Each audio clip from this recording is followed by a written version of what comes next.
Look at your hands. Not quickly. Actually look at them.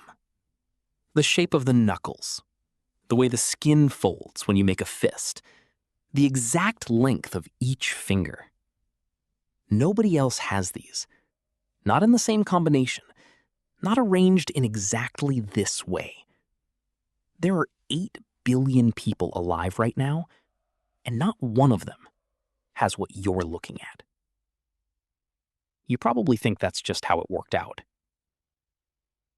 It isn't.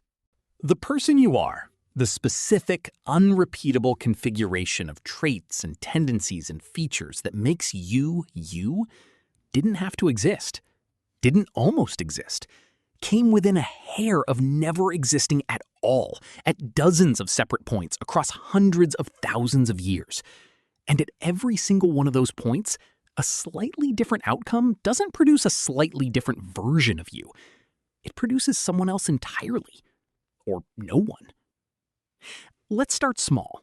Let's start the night you were conceived. Your father produced somewhere between 200 and 500 million sperm cells in a single event. Each one carried a different genetic combination, different enough that the person produced by any one of them would share your parents, your last name, possibly your bedroom, and be a completely different human being. Different face, different temperament, different everything. One cell made it. That cell carried exactly half of what became you. The other half came from one egg out of the roughly 1 to 2 million your mother was born with. That specific egg releasing at that specific moment, meeting that specific cell. If your parents had conceived 1 week earlier, the egg would have been different. 1 week later, different again. If they'd gone to sleep instead of staying up, if one of them had been sick that week, if the timing had shifted by 48 hours in any direction, the combination that produced you never forms. Someone else is born, grows up in your house, sits in your chair, and you are simply a person who never happened. But that's just the beginning, because you didn't start with your parents. You started with every person who came before them. Go back 1 generation. Your 4 grandparents each had to be born, survive childhood, meet the right person, and conceive at the exact right moment. The same improbability 4 times over. Each one of them was the product of a specific sperm and a specific egg out of millions of possible combinations. Miss any one of those, and your parents don't exist, which means you don't exist. Go back 2 generations, 8 great-grandparents. Same logic, 8 times over. Go back 10 generations. You have roughly 1,000 direct ancestors. Every single one of them had to be born, survive long enough to reproduce, find the right partner, and conceive in the right window. 1 broken link anywhere in that chain. 1 person who died before having children, 1 couple who never met, 1 pregnancy that didn't survive, and the entire line that produces you simply stops. The chain has to hold for every single person, across every single generation, going all the way back. Now, go back further. Go back to 1347. The Black Death has just reached Europe from the ports of Sicily. Over the next 4 years, it will kill somewhere between 30 and 60% of the entire European population. Entire villages emptied. Families erased in weeks. The people who survived did so through a combination of biology, location, and luck that historians still debate today. Somewhere in that period, an ancestor of yours survived. We know this because you exist. But they didn't survive because survival was guaranteed. They survived because of where they happened to be, who they happened to know, and whether the specific biological quirk that gave some people resistance to that particular pathogen happened to run in their line. If they'd been born 3 villages to the east, the outcome is different. If they'd traveled to a market in the wrong week, the outcome is different.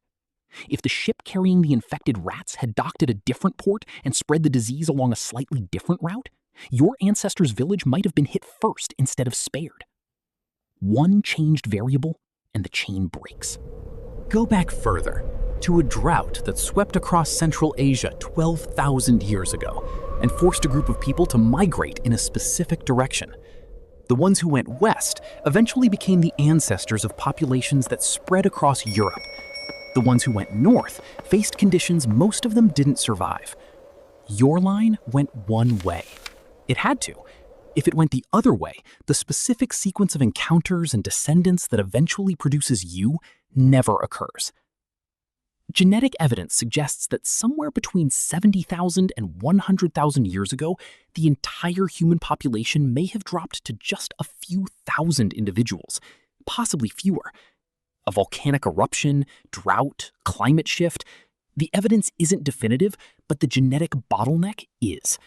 Your entire ancestral line passed through that bottleneck. Every human alive today did. We are all descended from whoever made it through. But at the time, most people didn't. Most lines ended there. The ones that continued did so because of specific decisions, specific locations, specific biological luck that we will never fully reconstruct. Your parents met because of a specific chain of events that neither of them engineered. A job one of them took or didn't take, or a place they both happened to be on a specific night. Think about how easily that doesn't happen. Your father almost took a different job. Your mother almost moved to a different city. Any one of those near misses resolves differently, and your parents never meet. They go on to live their lives, meet other people, have other children or no children, and the specific combination that produced you stays a combination that never forms. Through famines and wars and migrations and plagues, through the moments in history that ended most of the lines that existed at the time, through every piece of biological luck and geographical accident and random human decision that had to go a specific way to preserve the sequence that eventually produces you. Now, go back to your hands. The same hands you were looking at a few minutes ago. The shape of those knuckles, the fold of that skin, that specific configuration exists because of thousands of near misses that all happened to go the right way.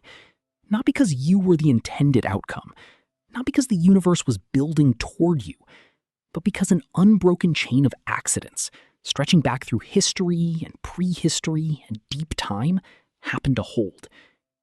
There is no version of history in which you were guaranteed. There is only this one.